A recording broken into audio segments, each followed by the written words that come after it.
The ceremonial hall thrummed with anticipation.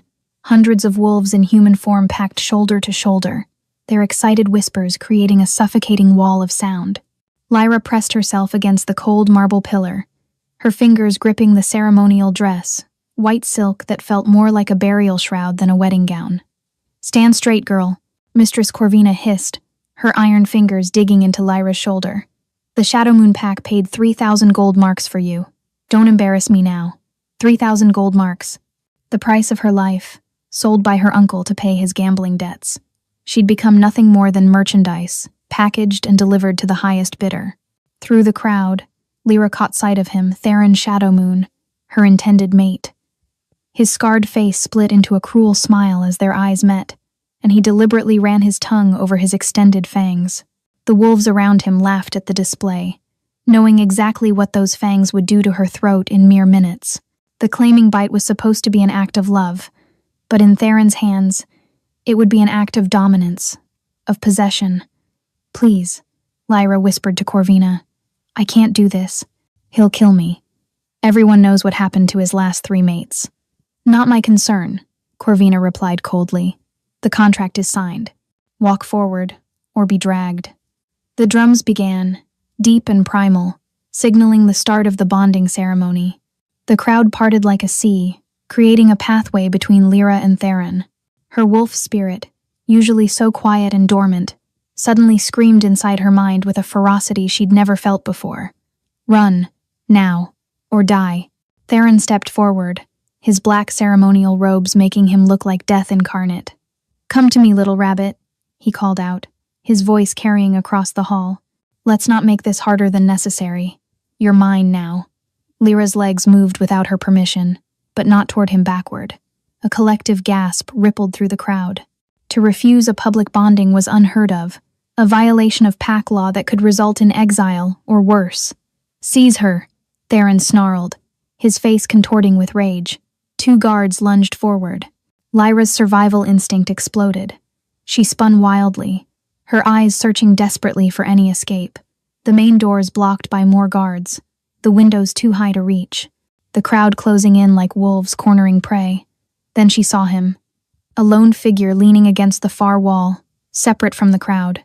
Dark hair fell across his face, and unlike everyone else, he wasn't watching the spectacle. He was reading a book, seemingly oblivious to the chaos. More importantly, he wore no pack colors, no ceremonial garb, just a simple black traveling cloak. A rogue, an outsider, perfect.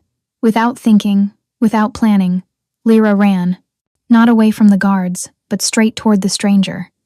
The crowd scattered in confusion as she barreled through them, her white dress billowing behind, her like wings. The stranger looked up just as Lyra crashed into him, her hands grabbing his face. His book fell to the floor as his eyes storm gray with flecks of gold widened in complete shock. "I claim you," Lyra shouted, loud enough for the entire hall to hear. Then, before anyone could react, before she could second-guess herself, she pressed her mouth to his in a desperate kiss. The hall erupted in absolute chaos, but beneath the roar, Lyra heard the stranger's sharp intake of breath, felt his body go rigid with shock. His lips were warm against hers, and for one impossible moment, she tasted something wild on them, pine forests and winter storms, an ancient, primal force that made her wolf spirit sing. The kiss lasted 3 heartbeats. 3 heartbeats that shattered Lyra's entire world and rebuilt it into something else entirely. When she pulled back, gasping for air, the stranger's eyes had changed. The storm gray was now shot through with veins of pure gold, and his expression had shifted from shock to something far more dangerous, recognition mixed with disbelief. "What have you done?" he whispered, his voice carrying an accent she couldn't place, melodic and old, like something from the ancient tales. Before Lyra could answer, before she could even process what she'd just done, Theron's roar shook the entire hall. You dare claim another at my bonding ceremony?" The stranger moved so fast, Lyra didn't see it happen. One moment she was standing exposed in the middle of the hall, the next she was behind him, his body forming a protective wall between her and the advancing Theron. "The girl has made her choice," the stranger said calmly, though Lyra could feel the tension radiating from him like heat from a forge. "By ancient law, A public claiming cannot be challenged if it precedes the bonding bite. Theron's scarred face contorted with murderous rage. She was bought and paid for. Rogue. Stand aside or I'll tear out your throat myself. Rogue? The stranger tilted his head slightly. And something strange happened. Several wolves in the crowd suddenly dropped to their knees. Others backed away, their faces draining of color. Interesting assumption. Mistress Corvina pushed forward, her ledger clutched in her hands like a shield. This is highly irregular. The contract clearly states. Is void, the stranger interrupted, his voice carrying an edge that made even Corvina step back. Unless you're suggesting the Shadow Moon Pack wishes to violate the primordial laws? The ones that supersede all pack contracts? The temperature in the room seemed to drop. Every wolf present knew the primordial laws, ancient rules that governed their kind, older than any pack, older than civilization itself. To break them meant death, not just for the individual, but potentially for their entire bloodline. Theron's beta, a massive brute named Kozar, leaned in to whisper urgently in his alpha's ear. Whatever he said made Theron's face go white as bone. You don't know who, Kozar started to say aloud, but Theron silenced him with a vicious snarl. This isn't over, Theron spat, his eyes locked on Lyra with pure hatred. The girl is mine by right of purchase. I'll petition the Council of Alphas. The stranger laughed, soft and dangerous as a blade being drawn. By all means. I'm sure the Council would love to hear how the Shadow Moon Pack traffics in unwilling mates. How you've turned sacred bonds into commodity trades. Lyra felt the stranger's hand find hers, his fingers interlacing with her own. His touch sent electricity racing up her arm, and her wolf spirit, usually so dormant she sometimes forgot it existed, suddenly surged to life, recognizing something in him that made it want to both run and submit simultaneously. We're leaving, he said quietly, just for her ears. Can you walk? Lyra nodded, though her legs felt like water. The stranger turned, keeping her behind him as they moved toward the exit. The crowd parted like a sea before them, some wolves bowing low, others staring in shock or fear. They had almost reached the massive doors when Corvina's shrill voice cut through the tense silence. Wait, the claiming isn't complete without a mark. She hasn't marked you. The stranger stopped. Slowly, deliberately, he turned back to face the crowd, and his smile was sharp as a blade. Hasn't she? He pushed back his dark hair, revealing the side of his neck. There, impossible but undeniable, was a mark, a crescent moon shot through with silver light, glowing faintly against his skin like moonlight on water. The moon's mark, someone whispered in awe. The goddess herself has blessed the claiming. Even Theron stepped back at that, his face twisting with fury and something else fear. The moon's mark was legend, appearing maybe once in a generation, and only between true mates chosen by the goddess herself. The stranger pulled his hood up, shadows immediately concealing his features. Come, he said to Lyra, his hand tightening around hers. We have a long journey ahead. As they stepped into the cool night air, Lyra's mind reeled with the magnitude of what had just happened. She had grabbed a random stranger to escape a forced bonding, but the appearance of the moon's mark, a sign of divine intervention, meant this was no random choice at all. Behind them, she could hear the hall erupting into chaos, Theron's voice rising above the din, demanding answers, demanding blood. But the stranger kept walking, pulling her toward a black carriage that seemed to materialize from the shadows themselves. Get in, he said, opening the door. Lyra hesitated, her hand on the doorframe. I don't even know your name. Those storm-gray eyes met hers, and for a moment, she saw something ancient in them, something that made her wolf want to bare its throat in submission. Kale, he said simply. And you've just made things very complicated for both of us. As the carriage door closed behind them and they rolled into the darkness, Lyra noticed something that made her blood run cold. The inside of the carriage bore a crest embroidered in silver thread, a wolf howling at a crown of stars, the crest of the Nightborn dynasty, the ruling family of all wolf kingdoms. She hadn't just claimed any stranger, she had claimed someone connected to the royal family itself. The carriage rolled through the night in silence, the only sound the rhythmic clatter of wheels on cobblestone. Lyra pressed herself into the corner of the plush seat, as far from Kale as the confined space would allow, her mind racing with the implications of what she'd seen. You're going to hurt yourself if you keep your muscles that tense, Kale observed, not looking up from the book he'd somehow retrieved. In the dim lantern light, she could see it was written in the old language, the script of the first wolves that few could still read. "Who are you?" Lyra whispered, her voice barely audible above the carriage wheels. "I told you, KL. That's not what I meant, and you know it." She gestured to the crest embroidered on the carriage cushions. "That symbol, only the royal family can use it. So who are you really? It's just a symbol." He turned a page, still not meeting her eyes. "You were quite clever back there, by the way, using a public claiming to void a trafficking contract. Most wolves wouldn't know that particular loophole in primordial law. The woman I called grandmother, she was really my guardian, taught me before she died," Lyra said carefully, accepting his deflection for now. "She said knowledge of the old ways might save my life one day." Wise woman. Kale finally looked up, and in the flickering light, his eyes seemed to glow with their own inner fire, though I doubt she expected you to claim the first random stranger you saw. Heat flooded Lyra's cheeks. "I'm sorry. I know I've created a problem for you. Once we're far enough from the Shadow Moon territory, we can stage a rejection ceremony. Tell everyone the claiming didn't take—" "Look at your wrist." Lyra glanced down and gasped. Where his fingers had touched her skin, delicate silver lines were appearing, swirling patterns that looked like frost on glass. They didn't hurt, but they pulsed with a gentle warmth that matched her heartbeat. "That's impossible," she breathed. "Bond marks only appear between true mates." "Yes." Kale's voice was carefully neutral, "which is why a rejection ceremony won't work. The goddess has decided to have her fun with us, it seems." The carriage suddenly lurched to a stop. Kale's entire demeanor changed in an instant, his body coiling like a spring ready to release. "Stay behind me," he ordered, his voice carrying a tone of absolute command that made her wolf immediately submit. The door ripped open with enough force to tear it from its hinges.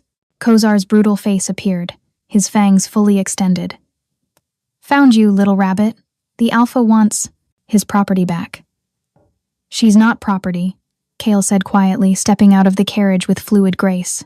"And you've made a grave error following us."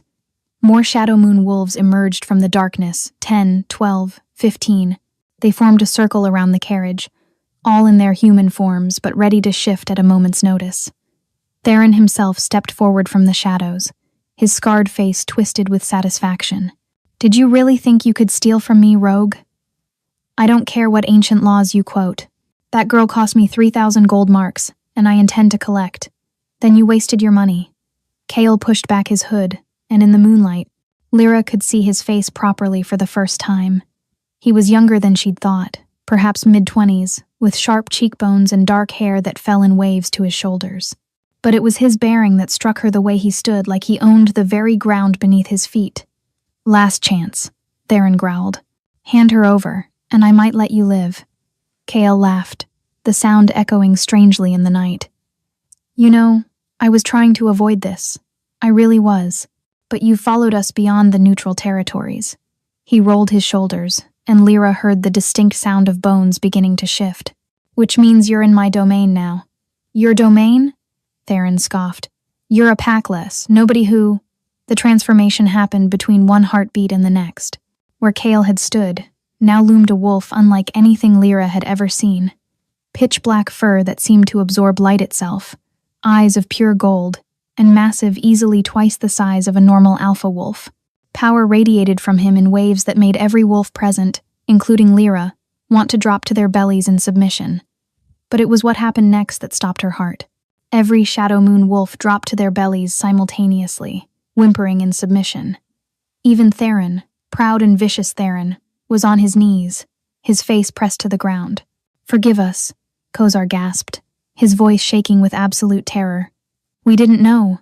The report said you were traveling incognito. We never imagined. Forgive us, Your Majesty." "Your Majesty." The words hit Lyra like a physical blow. She stared at the massive black wolf, her mind refusing to process what she was hearing. The Nightborn dynasty had only one wolf who could command such instant submission, whose very presence could bring alphas to their knees. The Alpha King, Kale Nightborn, the Shadow Sovereign who ruled over all 12 wolf kingdoms. And she had claimed him, kissed him, marked him with her desperate, impulsive choice. The massive black wolf shifted back to human form with fluid grace, and Kale stood before them fully clothed, a trick only the most powerful wolves could manage. The Shadow Moon Pack remained prostrate on the ground, not daring to even lift their heads. "Rise," Kale commanded, his voice carrying the weight of absolute authority. "But make no mistake, if any of you speak of what happened here tonight, or if you pursue this girl further, I will dissolve the Shadow Moon Pack entirely. Your lands will be redistributed, your name erased from the records. The choice is yours." Theron struggled to his feet, his scarred face pale with fear but still twisted with resentment. "The Council of Alphas will hear about this irregular claiming. You can't just... Can't I?" Kale stepped forward, and Theron immediately stumbled back. "Would you like to explain to the Council how you've been buying unwilling mates? How you've killed 3 women already?" His golden eyes narrowed to slits. "Oh yes, I know about them. Did you think the Crown wasn't watching?" Kozar grabbed Theron's arm before he could speak again. "We're leaving. Now." He bowed deeply to Kale. "By your will, Your Majesty." The Shadow Moon wolves melted back into the darkness, their retreat so hasty that several of them tripped over each other in their desperation to leave. Within moments, Lyra and Kale were alone on the moonlit road. The silence stretched between them, heavy with unspoken questions and impossible revelations. Finally, Lyra found her voice. "You're the Alpha King," she said, the words barely a whisper. "The Shadow Sovereign, ruler of the 12 kingdoms." "Yes, and I." She looked down at the silver lines still swirling on her wrist, growing more intricate by the hour. "I claimed you. In public." The moon's mark appeared. "Also, yes. This is a disaster." Kale laughed, surprising her. It wasn't the cold, dangerous laugh from before, but something genuinely amused. "You have no idea." He ran a hand through his dark hair. "Do you know what you've done? Really understand it?" Lyra shook her head mutely. "Every unmated noble family in the 12 kingdoms has been trying to match their daughters with me for years. Political alliances worth millions of gold marks. Treaties that could prevent wars." He gestured to her. "And now, a nobody, no offense, has publicly claimed me with the goddess's own blessing.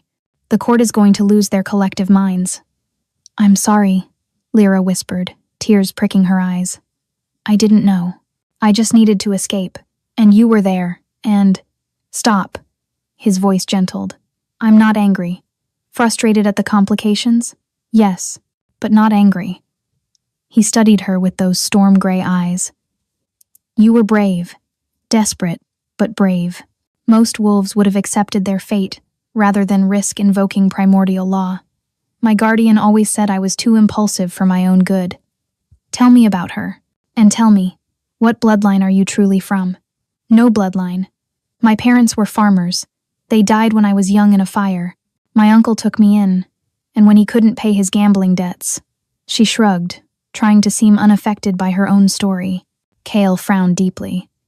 "Farmers don't produce wolves who can make the moon's mark appear. And that mark on your shoulder, may I see it?" "What? Mark?" "The birthmark, shaped like a crescent moon." Lyra's hand flew instinctively to her shoulder. "How did you... You can't see it through my dress. I can sense it. It's calling to me, like recognizing, like..." His voice had gone rough. "Please." With trembling fingers, Lyra pulled aside the collar of her dress just enough to reveal the birthmark she'd had all her life. Kale inhaled sharply. "That's not a birthmark," he said quietly. "That's a seal.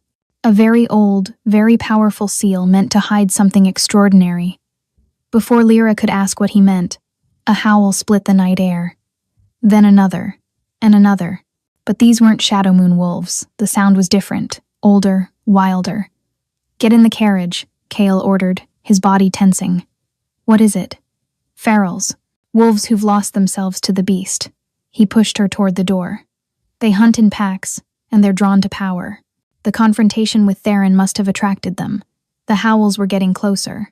Lyra could see shapes moving in the forest, eyes glowing red in the darkness, nothing like the gold or silver of normal wolves. "Can't you command them like you did the Shadow Moon Pack?" "Ferals don't recognize authority. They only recognize strength." Kale's bones began to crack and reshape. "Stay in the carriage no matter what you hear." But as he started to transform, something extraordinary happened. The silver lines on Lyra's wrist suddenly blazed with light, and pain white-hot and overwhelming shot through her entire body.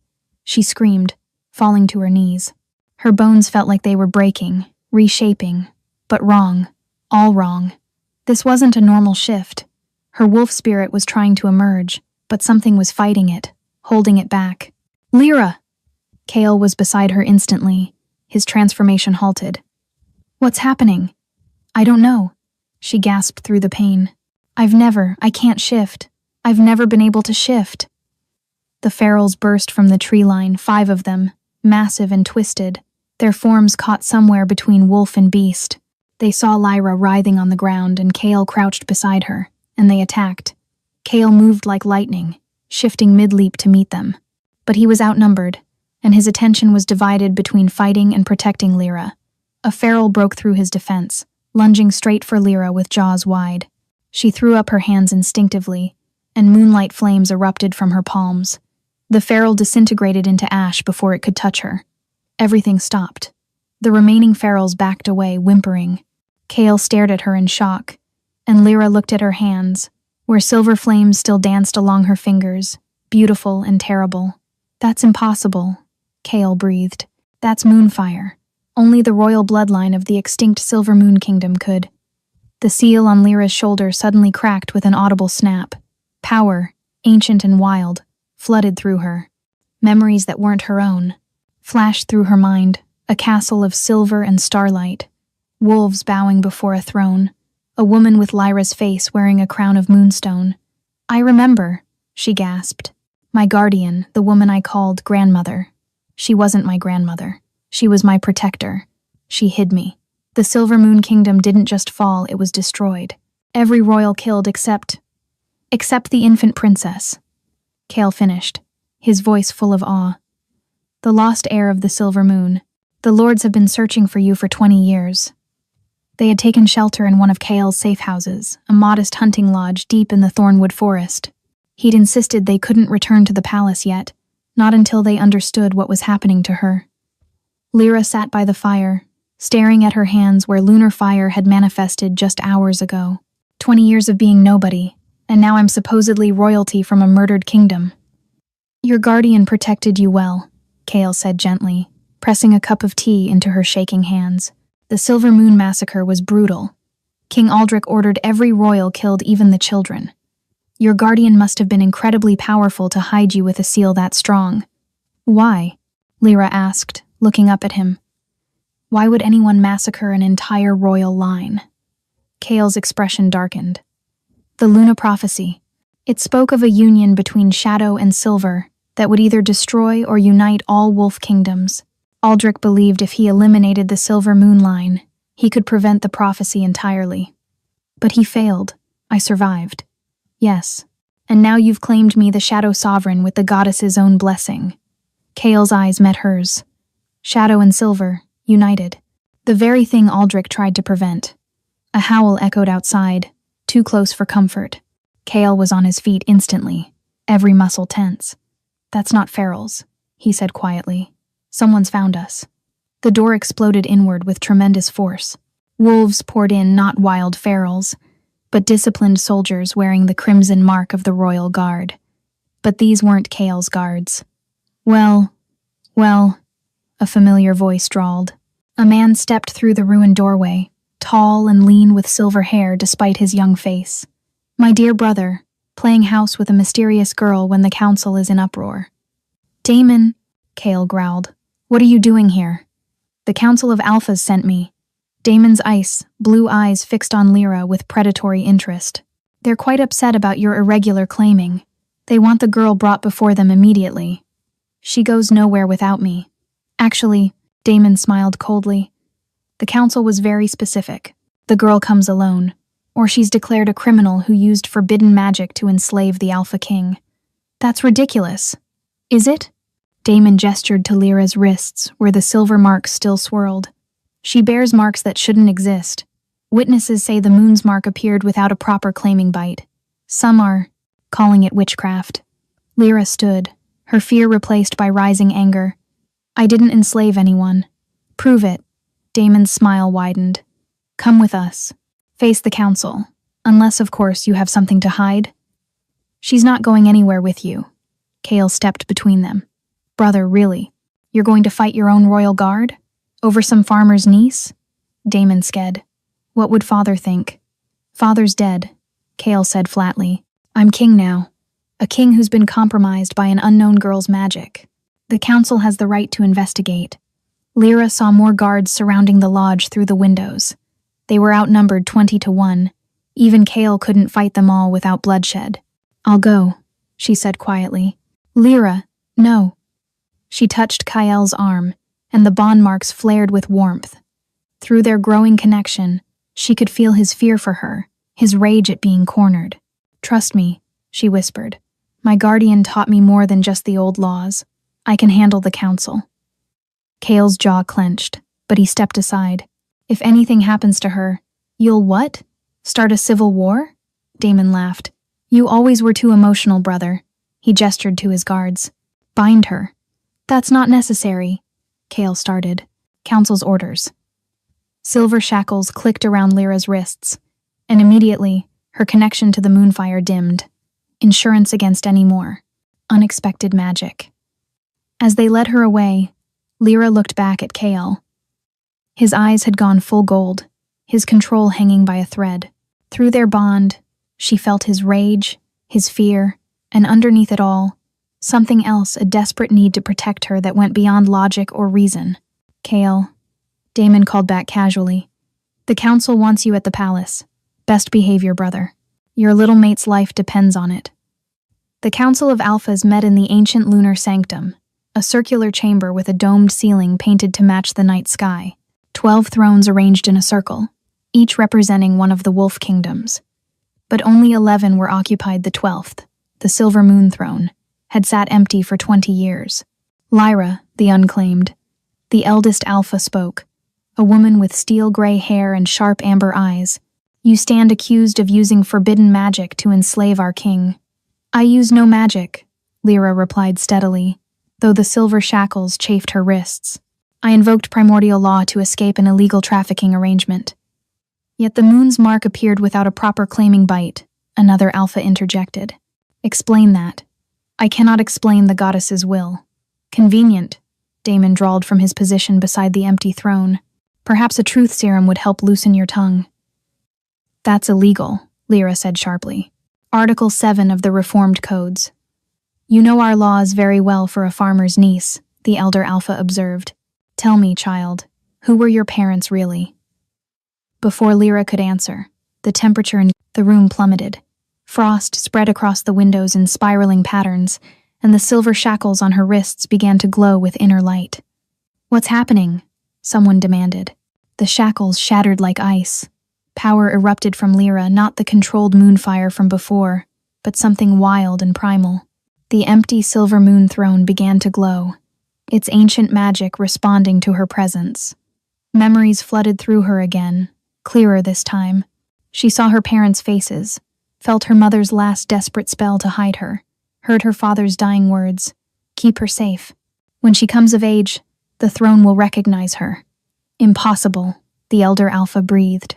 Lyra rose, pulled by invisible strings toward the empty throne. The moment she touched it, light exploded through the chamber. When it faded, she stood before them, transformed, her simple dress replaced by robes of silver starlight, a circlet of moonstone materializing on her brow. I am Lyra Silvermoon, she said, her voice carrying new power. Last heir of the Silver Moon Kingdom, and I have every right to claim whoever I choose. The council erupted in chaos, some dropping to their knees in recognition of the ancient bloodline, others shouting about impossibilities and trickery, but Lyra heard none of it. The moment the crown touched her head, she was elsewhere. She stood in a vast hallway of silver and starlight, exactly as she'd seen in her fractured memories. But this time, she wasn't alone. Hello, little moon, a woman's voice said softly. Lyra turned to find a figure in flowing robes, her face hidden by a hood of silver silk, but she recognized the voice that had sung her lullabies in dreams she'd forgotten. Mother? An echo, the figure replied. A memory preserved in the throne's magic, waiting for you to claim your birthright. The hood fell back, revealing a face that was Lyra's own, 20 years older. "We have little time. The awakening of your powers has attracted attention from things better left sleeping. I don't understand any of this. The silver moon line carries the blood of the first wolves, beings of pure magic, who walked between worlds." Her mother's echo moved closer. "That's why Aldrich feared us. We could see the threads of fate, alter the course of destiny itself. And you, my daughter, are the strongest our line has ever produced. But I've never shown any power before, because I sealed it. Every drop of magic, every hint of your heritage, bound within that mark on your shoulder." The echo touched Lyra's face gently. "I'm sorry for the life of hiding you've had to live. But now the seal is broken, and you must learn quickly." "Learn what?" "That the massacre wasn't Aldrich's idea." Her mother's expression darkened. Something else whispered in his ear, promised him power if he eliminated our line. Something that feeds on the division between wolf kingdoms, that grows stronger from chaos and hatred. It dwells in the realm between realms, and it's been sleeping since our fall. But your awakening and your bond with the Shadow King has stirred it. The vision began to fracture. "Mother, wait. Trust the Shadow Wolf." Her mother's voice echoed as the dream dissolved. "But beware the one who smiles with silver eyes. The prophecy unfolds, and you must choose unite the kingdoms or watch them fall to ancient hunger." Lyra gasped, finding herself back in the council chamber. Only seconds had passed in reality, but everything had changed. Chaol stood in the doorway, his entire body radiating lethal fury. Behind him, his true royal guard filled the entrance. "Release her," he commanded, his voice carrying the weight of mountains. "She's been confirmed as the Silver Moon heir," the elder Alpha said carefully. "The throne recognized her. We have no grounds to hold her." "Then why?" Chaol's eyes flashed gold. "Are Daemon's guards still surrounding her with weapons drawn?" Lyra looked around, realizing that while some Alphas had acknowledged her, Daemon's crimson-marked guards had formed a circle around her, silver weapons gleaming. "Just a precaution, brother," Daemon said smoothly. "After all, if she truly is the lost heir, she's incredibly valuable. We wouldn't want anyone trying to steal her away." Or, Chaol moved into the room with predatory grace. "You're trying to control her before she learns what she's capable of." Something was wrong with Daemon when Lyra looked at him with her newly awakened senses. Shadows clung to him that weren't natural, writhing beneath his skin like living things. "Stand down, Daemon," Chaol ordered. "Make me, brother. You want to know what I'm capable of." Lyra stood, power radiating from her. The silver crown on her head pulsed with light. "Why don't you tell the council what's whispering in your dreams, Lord Daemon? What promises has it made you?" Daemon went rigid. "I don't know what you're talking about." "No?" Lyra stepped closer, and frost spread from her footsteps. "Then you won't mind if I look?" She raised her hand, silver flames dancing between her fingers. Daemon snarled and lunged not at her, but at Chaol, moving with inhuman speed. The brothers collided with tremendous force, Daemon's hands going for Chaol's throat. But the moment they touched, Lyra's bond with Chaol flared to life. She felt his shock as Daemon's fingers burned with unnatural cold, saw through his eyes the wrongness in his brother's face, black veins spreading beneath the skin, eyes flickering between ice blue and pitch black. "He's possessed," Lyra breathed. The thing wearing Daemon's face laughed. "Clever little moon princess. Too bad you woke too late." It threw Chaol across the room with impossible strength, then turned to Lyra. 20 years I've waited, feeding on this fool's ambition, preparing for your return. The void that swallows light thanks you for finally revealing yourself." Shadows surged forward, but silver flames met darkness. The collision shook the entire sanctum. Through their bond, Lyra felt Chaol's determination as he rose, his shadow magic joining with her light. Their powers synchronized complementary opposites in perfect harmony. "Banished," they said in unison. Their joined power exploded outward like sunrise burning away night. The shadows shrieked, tearing from Daemon's body, compressed smaller and smaller until it vanished with a sound like reality tearing. Daemon collapsed, blood running from his eyes and nose. Chaol caught him before he hit the ground. "The possession. The months ago." Whispers promising the throne. "I'm sorry, Chaol.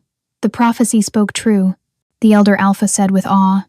But if that was just a fragment of the true enemy, then we have a war coming, Kale said grimly, looking at Lyra. A war I can't fight without you. By the third night after the council confrontation, Lyra hadn't slept. Every time she closed her eyes, visions came, armies of shadow pouring from tears and reality, kingdoms burning, wolves screaming, and always, her own reflection with silver eyes that weren't quite her own, smiling as the world ended. You need rest, Kale said from her doorway in the palace. I can't. She stood at the window, watching storm clouds gather unnaturally on the horizon. Every time I sleep, I see things, terrible things, and I think they're not dreams. They're possibilities. The gift of sight, he said quietly, moving to stand beside her. Your mother had it too, according to the histories. The ability to see potential futures. It's driving me mad. How did she stand it? Maybe that's why she bound your powers. To give you a normal life, free from the burden of knowing what might come. Lyra turned to face him, and for a moment, the careful distance they'd maintained since arriving at the palace wavered. Do you regret it? That I claimed you? Do you? He countered. I asked first. Kale's storm-gray eyes studied her face. I've been alone a long time, Lyra. By choice. Being king means everyone wants something from you. Power, favor, alliance. But you, he laughed softly. You just wanted to survive. You didn't even know who I was. And now? Now I can't imagine facing what's coming without you. His hand rose to cup her cheek, and the bond marks on both their wrists flared with silver light, which terrifies me more than any ancient enemy. A knock interrupted them. Your Majesties, Lord Damon insists on speaking with you. It's urgent. They found Damon in the healing chambers, gaunt but clear-eyed. I owe you both an apology and a warning, he said. The void left memories. It's not one entity but a species, dwelling in the realm between realms, sleeping since the first wolves bound them. The barriers are weakening. How do we stop them? The lunar conjunction, when our moon shows all its faces at once, cycling through every phase in a single night. It happens once every 1,000 years.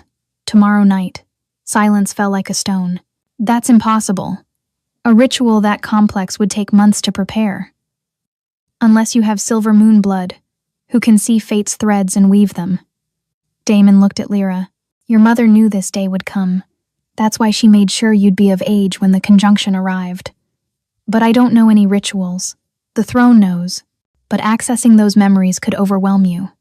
The Silver Moon Queens who used their full power didn't always stay human. Sometimes they became living conduits for magic itself, powerful, but no longer capable of things like love or mercy. Thunder rumbled outside, and Lyra noticed the storm clouds were moving in impossible spirals. It's already starting, Damon whispered. They rushed to the battlements. The storm wasn't weather, it was shadows, creatures of living darkness attacking the palace barriers. With each impact, the barriers flickered. How long will the defenses hold? Hours, maybe less. Lyra stared at the writhing mass. Prepare the throne room. Gather every mage and priestess in the palace. If we're doing this ritual, we do it right. I won't let you face this alone, Kale said. I know. She took his hand. You're my anchor. If I start losing myself to the power, you're the only one who can pull me back. The eastern wall exploded. Shadows poured through like nightmares. Guards shifted to wolf form, but their fangs and claws passed right through the creatures. Only Lyra's lunar fire and Kale's shadow magic affected them. Give us the Silver Moon Child. Give us the Shadow King, the creatures spoke in unison. They ran to the throne room where mages chanted desperately, barely holding shadows back. Whatever you're going to do it now, the head mage gasped. Lyra approached the throne, her heart hammering. The moment she sat down, she'd be opening herself to centuries of power and knowledge. She might emerge as their savior or as something that no longer remembered how to be human. She looked back at Kale one last time. If I don't come back, you will, he said firmly. I won't let you go. Lyra sat on the throne. Power hit her like a tsunami. 1,000 years of memory flooded Lyra's mind. She was everywhere, a Silver Moon Queen leading armies against the first Void incursion. A child learning to shape moonlight into weapons, a mother singing the binding spell that would cost her life. She was all of them and none of them. drowning in an ocean of memories and magic. Let go, the voices of her ancestors whispered seductively. Stop being Lyra, become the silver moon itself. It's the only way to have enough power. It would be so easy. She could feel the temptation to dissolve into pure magic, become a force of nature that could obliterate the void with a thought. No more fear, no more doubt, no more messy human emotions. But then she felt it, a thread of shadow wrapped around her heart, warm and familiar. Kael. Their bond pulsed with his desperate determination, his absolute refusal to let her drift away. Lyra. His voice in her mind, not through ears but through soul. I know you're in there. Fight. She tried to respond, but she was fragmenting, spreading thin across time and space. She saw the ritual her ancestors had used, complex, beautiful, requiring 12 wolves of royal blood. But they only had 2. It was impossible. No, another voice said, and Lyra realized it was her own, from a future that might be. Not impossible, just different. The vision shifted. She saw herself standing with Kael under the moon's changing faces, but they weren't alone. Every wolf in the kingdom stood with them, their combined howls creating a harmony that could reshape reality. Not 12 royal wolves, but thousands of common ones, united by choice rather than blood. That's it, she gasped, pulling herself back from the brink of dissolution. Lyra's eyes snapped open, still seated on the throne but herself again mostly. Silver light poured from her skin, and she could feel every thread of magic in the kingdom. Kael, she said, her voice carrying harmonics that made reality shiver. I need you to call them. Call who? Everyone. Every wolf in the kingdom. Farmers, merchants, nobles, servants, everyone. She stood, the throne's power following her like a cloak of starlight. The original ritual needed 12 royal wolves because they were the only ones considered worthy. But worthiness isn't about blood. There's no time. There is. She could see the threads of possibility, one shining path to victory. Send the king's call. Tell them their queen asks for their help. Their choice. Their voices. Kael didn't hesitate. He threw his head back and howled. Not just any howl, but the king's call. A sound that carried on magical winds to every corner of the kingdom. For a moment, nothing. Then answering howls began to rise. 1, 10, hundreds, thousands. Wolves were coming, streaming toward the palace despite the danger. The void creatures shrieked their fury, redoubling their assault. The barriers shattered completely. But Lyra raised her hand, and moonlight flames erupted in a protective dome. Hold on, she told the mages. They're coming. Through the windows, she could see them, wolves of every color and size racing through the streets, some shifting mid-run from human form. Common folk who'd never set foot in the palace, all answering the call. You delay the inevitable, the void ground out. We are eternal. We are hungry, Lyra interrupted. You're hungry because you're incomplete. Shadows without light, darkness without substance. That's why you need us. We're what you can never be. The first of the common wolves burst through the throne room doors, immediately adding their voices to a growing howl. More followed, filling the room, the hallways, the courtyards. The harmony grew stronger with each voice. But here's what you never understood, Lyra continued, walking toward the mass of shadows. Kael moved with her, their hands clasped, bond marks blazing. Light and dark aren't opposites, they're partners. One defines the other. She reached the edge of her silver fire dome. You're not our enemy. You're our reflection, corrupted by eons of separation in the realm between realms. The first wolves didn't understand that binding you away would only make you hungrier, angrier. Lyra, Kael said warningly, what are you doing? Something crazy. She looked at him, and despite the power coursing through her, her smile was entirely human. Trust me? Always. She dropped the dome. Shadows rushed in, but instead of attacking, Lyra opened her arms wide. Silver light poured from her, not as a weapon but as an invitation. Kael, understanding through their bond, did the same with his shadow magic. We don't need to bind you, Lyra said to the void. We need to heal you, light and shadow, together again. The void recoiled, then surged forward, drawn despite itself. Where it touched their combined magic, something extraordinary happened. The hungry darkness began to change, taking on form and substance. "The conjunction!" someone shouted. Above them, the moon began cycling through all its phases, full to crescent to new and back again, showing every face in moments. The howling of thousands of wolves reached a crescendo that shook the very foundations of reality. Not Shadow and Silver united to destroy, but Shadow and Silver united to restore. She pulled on every thread of magic she could reach from the throne, from the moon, from every wolf lending their voice. Kyle's darkness wove through her light, creating something new, something whole. The void screamed not in pain, but in recognition. The endless hunger that had defined it for millennia began to ease. Form emerged from formlessness. The crushing mass of shadows condensed, shifted, changed. Where the void had been, beings of living shadow and silver light now stood beautiful and terrible and free. The first shadows returned to their original forms before the ancient breaking. One stepped forward, larger than the rest, its eyes swirling with galaxies. The little moon child found the answer the first wolves could not. It spoke, its voice no longer grinding stone but flowing water. Unity, not division. Healing, not binding. "Will you keep the peace?" Lyra asked, exhaustion suddenly crashing over her. "We will return to the realm between realms, but no longer as prisoners. As guardians, watching the boundaries between worlds." It looked at the assembled wolves. "You have given us back ourselves. This debt will not be forgotten." The first shadows began to fade, not vanishing but transitioning to a different plane of existence. As the last one disappeared, Lyra's knees buckled. Kale caught her before she fell, pulling her against his chest. Around them, thousands of wolves still filled the palace, their eyes wide with awe. "Did we just?" Lyra started. "Save the world?" "Yes." Kale's voice was rough, with emotion. "Nearly lose yourself to do it?" "Also yes." "But I didn't," she said, looking up at him. "You anchored me, just like I knew you would." The elder Alpha approached through the crowd. "The prophecy is fulfilled. Shadow and Silver, united not in marriage or politics, but in choice and sacrifice. The lost heir has returned, and she has shown us a new way." "So what happens now?" someone called from the crowd. "Now," Lyra said, her voice carrying despite her exhaustion. "We rebuild. Not 12 separate kingdoms, but one united realm. No more hierarchies based on bloodline alone.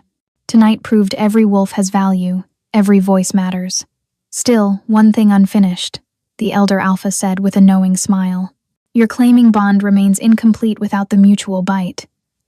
Heat rose in Lyra's cheeks. In all the chaos, she'd forgotten. "I've almost lost you 3 times in as many days," Kale said, turning her to face him fully. "I won't risk a 4th. Lyra silenced him with a kiss. Real, warm, chosen. Not the desperate kiss from the ceremony, but something true. The crowd cheered. "Is that a yes?" "Yes. Though maybe without thousands watching?" Later, in private, they completed their bond properly. The mutual claiming bites were gentle despite their primal nature, and when done, their bond hummed with perfect harmony. "I love you," Lyra whispered against his throat. "And I love you," Kale replied, pressing a kiss to her temple. "My brilliant, impossible mate." Outside, dawn broke over a changed world. The void healed, kingdoms united, and 2 souls who'd found each other by desperate chance had chosen to stay together by deliberate choice. The girl who'd grabbed a stranger to escape her fate had grabbed hold of destiny itself and reshaped it. Sometimes the most desperate choices lead to the most extraordinary destinies.